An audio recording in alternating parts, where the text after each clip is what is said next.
Salut tout le monde, très urgent. Aujourd'hui, jeudi 7 août 2025. Alerte, alerte, alerte, alerte. Message d'alerte adressé au procureur général de la Cour suprême du Mali, Mamadou Timpo. Mamadou Timpo, monsieur le procureur.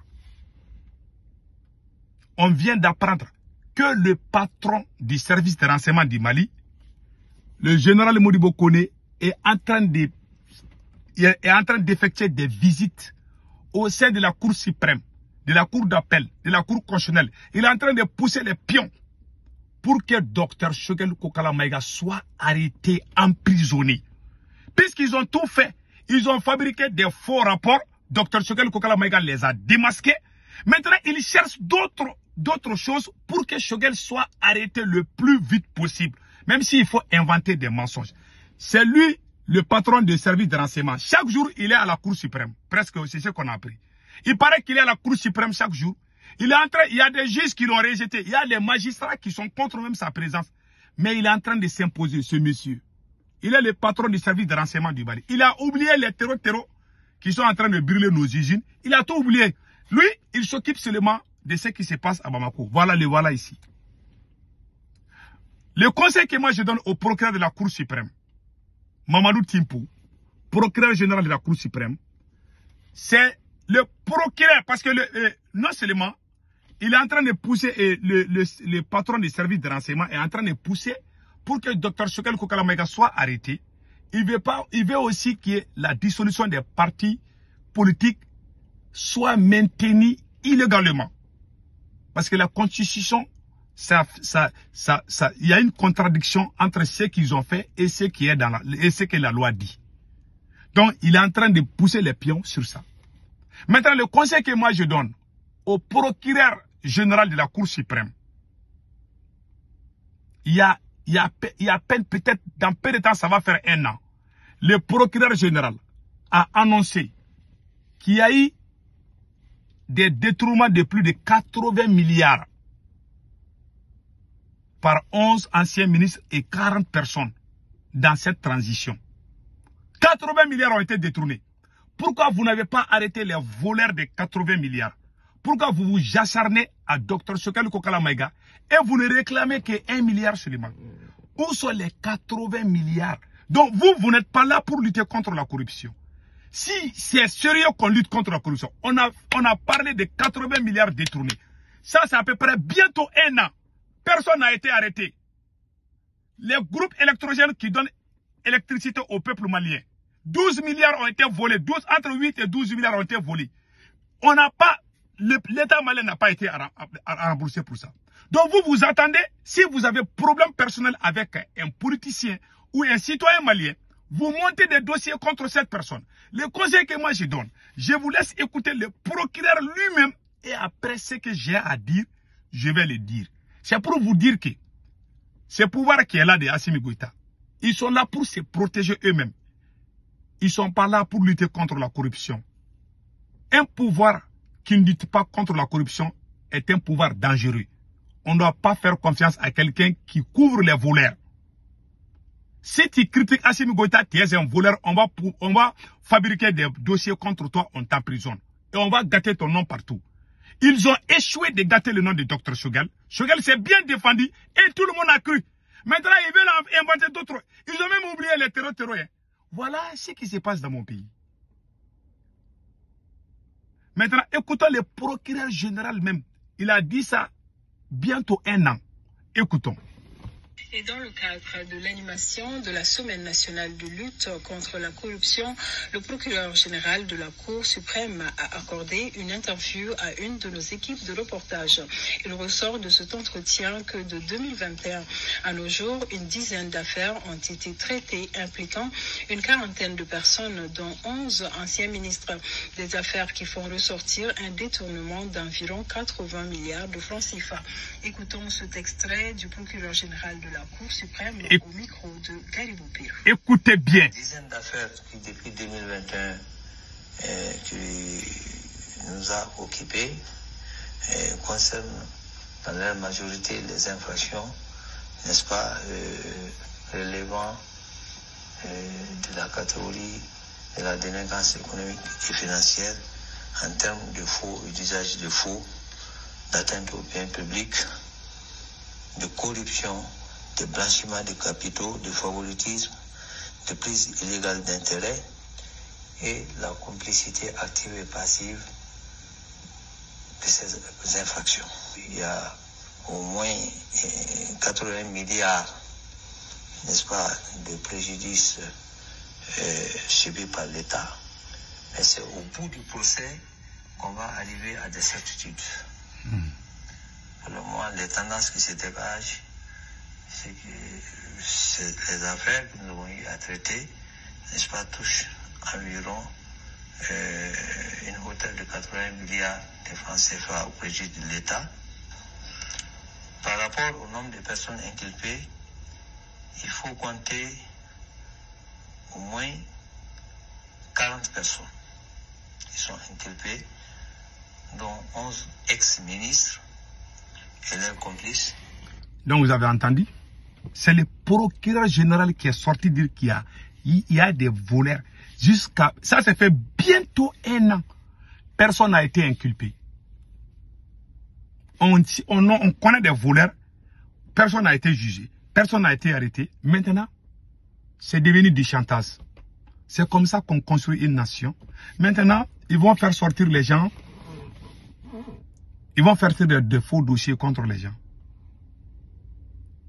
Ce qui s'est fait contre Choguel, c'est l'acharnement total. Parce qu'il a parlé, il a dit la vérité. On va fabriquer des dossiers pour ternir son image. Vous avez échoué. Kabiri Mor n'a pas peur des couteaux. Si vous voulez, il faut manger Dr Choguel Kokalamaïga. Comment on appelle là, les 5 bandes là. Je ne m'adresse pas du procureur, je m'adresse les 5 bandits qui ont pris le Mali en otage. Assimi Goïta, Modibo Kone, et puis Ablaye Maïga, la maîtresse de Assimi Goïta, et le ministre de l'économie. Voilà les 5 bandits qui ont pris le Mali en otage. Les autres là, il n'y a pas de problème avec eux. Hein. Ce sont les 5 bandits. Et ce qui est pire encore dans cette affaire, ils ont infiltré la justice malienne. Dans tous les tribunaux du Mali, il y a les espions des services de renseignement. Ils sont en train de contrôler tout. Même la justice, ils s'impliquent dans tout. Vous avez vu ça dans quelle nation? Où les services de renseignement s'impliquent au niveau de la justice. Vous avez vu ça où? Où c'est le patron du service de renseignement qui lui-même se déplace pour aller dire ce que les juges doivent faire. Vous avez vu ça dans quel pays? Vous avez vu ça où? Parce que monsieur est un illettré. Ce monsieur que vous voyez, le patron de la DGSE malienne, c'est un illettré. Il n'a pas avancé dans les études. Lui que vous voyez ici là. Il ne peut même pas lire Mamadou et Bileta. Vous voulez que vous voyez? Je vous dis, ce monsieur ne connaît rien. Et pire, ce monsieur, moi je n'aime pas mentir sur les gens. Ce monsieur-là, le patron du service de renseignement du Mali, c'est un ancien voleur de bétail. C'est moi qui vous le dis. C'est un ancien voleur de bétail. Il y a la population de Bankas ou je ne sais pas Korola. Ils ont marché contre lui. Il y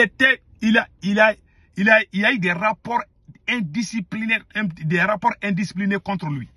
Il y a eu des rapports d'indiscipline qu'on devait les radier de l'armée. Quand on était en train de faire des rapports, il y a eu le coup d'État en 2020. Voilà, il s'est impliqué hein, parce qu'il savait qu'on allait les chasser. Parce qu'on l'a pris. On l'a même muté, hein, il est là où il était là. Il avait un bataillon. C'était un chef de guerre, ça il faut le dire. Mais c'était un bandit sur le terrain. C'est lui qui volait les bétails des villageois. Lui, en tant que militaire, c'était un voleur. Je jure Allah. Et c'est le même patron du service de renseignement du Mali qui a été pris avec sa copine. Ça s'est fait il y a 1 an seulement. Hein. On l'a surpris avec sa copine dans une voiture banalisée. Moi, j'ai dit ça. Je jure Allah, c'est la vérité. Ce gars est un soulard. Il a des fétiches. C'est un vagabond, c'est un délinquant. Il s'en fiche de tout. Il pense que c'est la force qui peut tout faire. Il intimide la justice. Il intimide les tribunaux. C'est lui, il est le roi. Hein. Lui-même, il est plus puissant qu'Assimi Goïta. C'est voyou que vous voyez ici. Là. Et puis, même si quelque chose se passe, il paye les gens pour qu'on flatte, pour qu'on dise qu'il est bon. Il n'a jamais été bon dans sa vie. Ce monsieur-là. Non. C'est un vagabond. Il s'appelle Modibo Kodé. C'est un ancien voleur de bétail. Le conseil que moi je donne au procureur général, les jours que tu vas mourir là, tu seras seul dans ta tombe. Tes enfants ne vont pas te suivre, ta femme ne va pas te suivre, ton argent là va rester ici, tes enfants vont bouffer. Une personne, quand il veut faire du bien, met dans ta tête, je peux mourir aujourd'hui ou demain. Il ne faut jamais faire du mal aux gens, sinon même tes enfants vont entendre. S'ils te poussent à faire de l'impossible, l'histoire te jugera. Monsieur le procureur général, Mamadou Timpo, je m'adresse à vous avec le plus grand respect. Il ne faut pas écouter ces délinquants qui sont en train de faire des va-et-vient. On a entendu que chaque jour il est à la Cour suprême. Ils ont fait monter un faux dossier, ils ont payé des journaux partout pour insulter Choguel. Une seule sortie de Dr Choguel Kokala Maïga, ils ont fermé leur gueule. Parce que le monde a su que c'était des manipulations, c'était des campagnes d'intoxication pour gâter le nom d'un individu. Quelqu'un qui a l'âge de ton père, tu n'arrives même pas à chercher là où se trouvent les terreaux. On est en train de brûler nos usines. Voilà le service de renseignement bidon. Il est là à Bamako. Déclare la guerre à son peuple. Un service de renseignement doit unir son peuple. Mais un service de renseignement qui utilise la force, la terreur contre son propre peuple est pire qu'un groupe de terreaux. Je vous dis ça aujourd'hui. Monsieur le procureur de la Cour suprême, ne vous laissez pas intimider par un vagabond. C'est pas lui qui a payé tes études. Il ne connaît rien. Il sait même pas, il connaît pas les lois, il ne respecte pas les lois parce qu'il n'est pas instruit. Voilà pourquoi ils violent les lois. Ils mettent les lois, ils oublient que c'est eux-mêmes qui ont mis les lois. C'est eux-mêmes qui vont violer les lois. Ce monsieur que vous voyez. N'oubliez pas, vous êtes magistrat. Il ne faut pas faire du mal aux gens. Monsieur le procureur de la Cour suprême, c'est vous-même qui avez dit tout de suite que 80 milliards ont été détournés. Où sont ces voleurs? Est-ce qu'on peut construire une nation en cachant les voleurs? Les vrais voleurs, on les cache. Celui qui n'est pas avec vous, celui qui vous critique, celui qui critique Assimi Goïta, c'est lui qu'on va indexer. Et puis on va payer les gens, les journaux partout. Ah, Choguel Maïga. On dirait que Choguel a bouffé 100 milliards. Alors que l'oncle maternel de Assimi Goïta a bouffé plus de 80 milliards. Il a fui pour venir se réfugier aux États-Unis. La famille de Assimi Goïta. Voilà. Ça, c'est l'oncle de Assimi Goïta comme ça. Ça, c'est la tante de Assimi Goïta. Madame la ministre des Transports. 16 milliards ont été détournés. Où sont ces 16 milliards? Aucun rapport sur ça. Aucun rapport. Voici l'état de la route de Caille. En tant que ministre des Transports. Elle n'a rien foutu là-bas. Et pire encore, voici l'oncle maternel de Assimi Goïta, Nango Dambélé, qui a bouffé l'argent des cotonculteurs. Les paysans là, ils réclament leur argent. Il a bouffé plus de 80 milliards. Vous vous acharnez à Choguel pour 1 milliard. 1 milliard. 1 milliard. 1 milliard 800 millions. Ça ne vaut même pas 2 milliards. Choguel n'a jamais signé. C'est Choguel même qui poussait la justice à arrêter les voleurs. Pour masquer, pour tromper le peuple. Celui même qui lutte contre la corruption, on dit que lui-même il est voleur. On a compris vos jeux. Mais Dieu ne dort pas. Chacun a son... Tout le monde a ses projets, mais Dieu aussi a ses projets. Voilà. Voilà la copine d'Assimi Goïta. Elle s'amuse avec des milliards. Des milliards. Elle a même une compagnie aérienne. Hein. La maître d'Assimi Goïta a une compagnie aérienne. Vous ne connaissez pas? Hey. Moi, je regarde. Voilà. Écoutons, il y a un ancien procureur du Mali. Voilà. Qui est mort, paix à son âme. Écoutez ce qu'il disait par rapport à la magistrature malienne. Il faut que les magistrats assument leurs responsabilités, les magistrats indépendants. Et l'indépendance ne va pas sans le sens de la responsabilité. Ça voudra dire des juges compétents, donc bien formés. Ça voudra dire des juges au-dessus de tout soupçon. Parce que corruption et justice ne font pas bon ménage. On ne peut pas parler de juges corrompus et accepter cela dans un pays. Tout juge qui est corrompu doit être complètement écarté. Il y a des années où cette indépendance était souvent violentée. Mais les textes l'ont consacré aujourd'hui. Maintenant, c'est le magistrat qui ne veut pas être indépendant qui ne sera jamais indépendant. J'utilise toujours une fameuse, je dis, Quand quelqu'un est en prison dans sa tête, ne vous posez pas de problème. Vous allez détruire tous les murs qui l'entourent, vous serez toujours en prison dans sa tête. Et c'est évidemment le problème qui se pose beaucoup aux magistrats maliens, particulièrement, mais africains en général. On pense qu'on est toujours lié à l'exécutif. Tout ce que le président ordonne, tout ce que le Premier ministre ordonne, c'est ce qu'il faut faire. Il y en a qui disent, ah, c'est le ministre qui a dit. Mais le ministre a dit, ce n'est pas la loi qui l'a dit. Ce que vous êtes imposé, c'est ce que dit la loi. Mais ce que disent les hommes ne vous lie en rien. Procureur Tessougué. Ce qu'on dit est en phase avec la légalité. C'est un procureur comme ça. Important pour les juges. Et là, nous n'avons pas aujourd'hui malheureusement dans beaucoup de prétoires. Les magistrats souvent pensent qu'ils sont liés. Et donc, quand ils disent, si je ne le faisais pas, on va me muter. Et bon Dieu, si on vous mute, vous n'allez pas perdre votre salaire. Voilà. Acceptez d'être muté. Moi, soyez un peu à votre conscience. Je crois que c'est ce qui est le point important.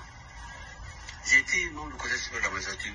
Parce que souvent, nous sommes dans des connivences qu'il ne faut pas honneur au corps. Un magistrat qui commet une faute, genre vous avez toute la corporation qui s'allie derrière lui. Il faut dire, ah, il faut le couvrir. Procureur Daniel Tessougué, procureur général de la Cour suprême du Mali. C'est un ancien procureur général de la Cour suprême. Il a eu des problèmes avec des présidents. Il est fort, hein? Mais paix à son âme, il est mort aujourd'hui. Franchement, ce monsieur-là, il est resté dans la mémoire des Maliens. Il ne blaguait pas, non.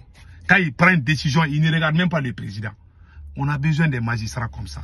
Il ne se laissait pas intimider. Donc, voilà ce qu'il a dit. Voilà sa dernière phrase contre les magistrats corrompus. Nous sommes dans des connivences qu'il ne faut pas honneur au corps. Un magistrat qui commet une faute. Genre, vous avez toute la corporation qui s'allie derrière lui. Il faut dire, ah, il faut le couvrir. Mais on n'a couvert personne. Quelqu'un se met hors la loi et hors la loi. On les tape comme un délinquant, comme un vulgaire délinquant. Je m'excuse d'expression. Voilà. Il dit, un magistrat corrompu, on doit les punir. Il était le procureur général de la Cour suprême. Donc, j'aimerais que l'actuel procureur général se réfère de lui.